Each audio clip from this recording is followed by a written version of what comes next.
औज़ुबिल्लाहिमिनश्शैतानिर्रजीम बिस्मिल्लाहिर्रहमानिर्रहीम रब्बिश रह ली सदरी व यस्सिर ली अमरी वहलुल उक़दतम मिन लिसानी यफ़क़हू क़ौली। अस्सलामु अलैकुम व रहमतुल्लाहि व बरकातुहू।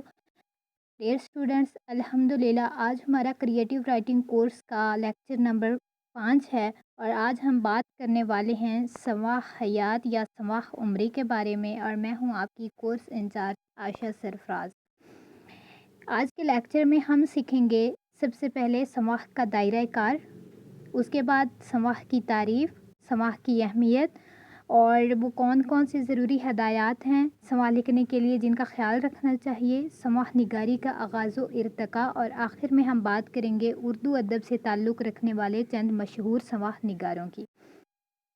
अब बात आती है समाह हयात का दायरा कार। समाह का दायरा कार बहुत वसी है। किसी ने अपने बारे में कुछ कहा या लिखा तो इसे आप बीती कहते हैं। अगर कोई कायनात जो हमारे इर्द गिर्द फैली हुई है के बारे में लिखे तो इसे जग बीती या समाह कहते हैं। और समाह उम्री क्या होती है? कार्लाइल के बकौल एक फ़र्द की दास्तान समाह हयात है और एमरसन के मुताबिक जब कोई अजीम इंसान किसी अजीम तर इंसान की ज़िंदगी पूरी तरह बयान करता है तो समाह उम्री वजूद में आती है। तो समाह हयात की तारीफ़ हम कुछ इस तरह से कर सकते हैं कि समाह उम्री एक ऐसी तसनीफ़ है जिसमें किसी ख़ास शख्सियत की ज़िंदगी में पेश होने वाले वाक़यात की ऐसी तस्वीर पेश की जाती है जो हर लिहाज से मुकम्मल हो। ठीक है? और उसका जो अंदाज़े बयां है वो पुरकशिश और पुरतासीर होना चाहिए और जो इंसान इन शराइत को पूरा करता है उसे हम कामयाब समाह निगार कहते हैं। अब अगर हम बात करें समाह की अहमियत के बारे में तो पहली बात तो ये कि समाह से लुत्फ़ और अफ़ादियत हासिल होती है। ठीक है? हमारे जो अज़ीम लोग होते हैं उनको याद करने, उनके बारे में लिखने और फिर उनको ख़राज तहसीन पेश करने का मौका मिलता है, जैसे कि साइंसदान, मज़हबी रहनुमा और निडर सिपाही वग़ैरह।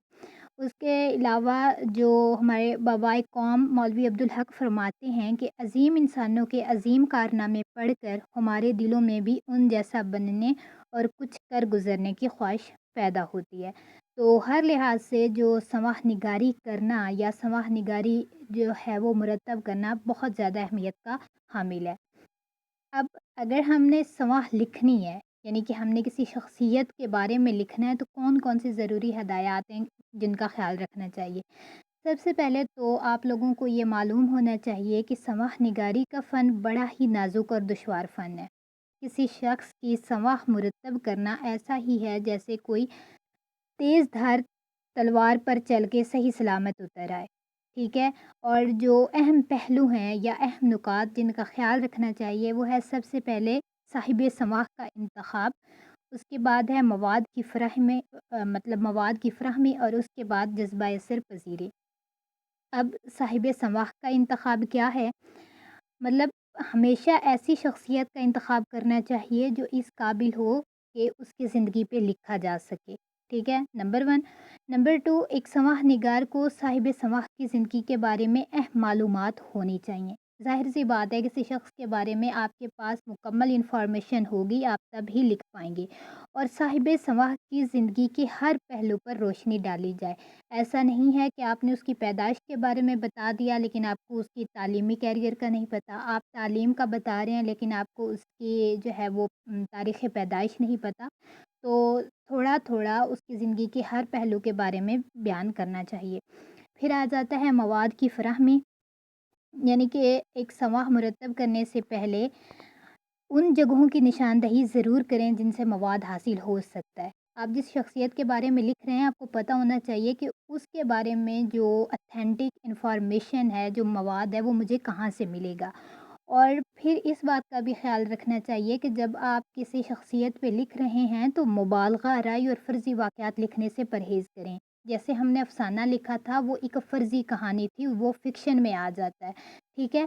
लेकिन समाह उम्री जो है वो हम हकीकत पे मबनी वाक़यात लिखते हैं और किसी भी मुबालग़ा राय से जो वाक़यात 100% रियलिटी पे जो है वो बेस करते हैं हम उन्हीं को लिखते हैं।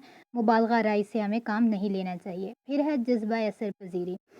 اس کا مطلب ہے کہ مطلب جب آپ کسی شخصیت کے بارے میں لکھ لیتے ہیں، اس کے آخری حصے میں جو مصنف ہے وہ صاحب سماح کا انتخاب کرنے اور اس کا مقصد بتاتا ہے، یعنی کہ وہ یہ بتاتا ہے کہ میں نے اس شخصیت پہ کیوں لکھا ہے، اور اگر میں نے اس پہ لکھا ہے تو پڑھنے والے پہ اس کا کیا اثر ہوگا، یہ جو ہے وہ کیسے اس مطلب اثر انداز ہوگی پڑھنے والے پہ۔ اس کے بعد ہے سماح کا آغاز و ارتقا۔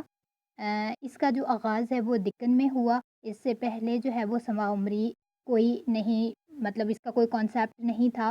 اس کے جو آپ کہہ سکتے ہیں کہ جو پہلے کے جو نشانات ہیں وہ دکن میں ملتے ہیں۔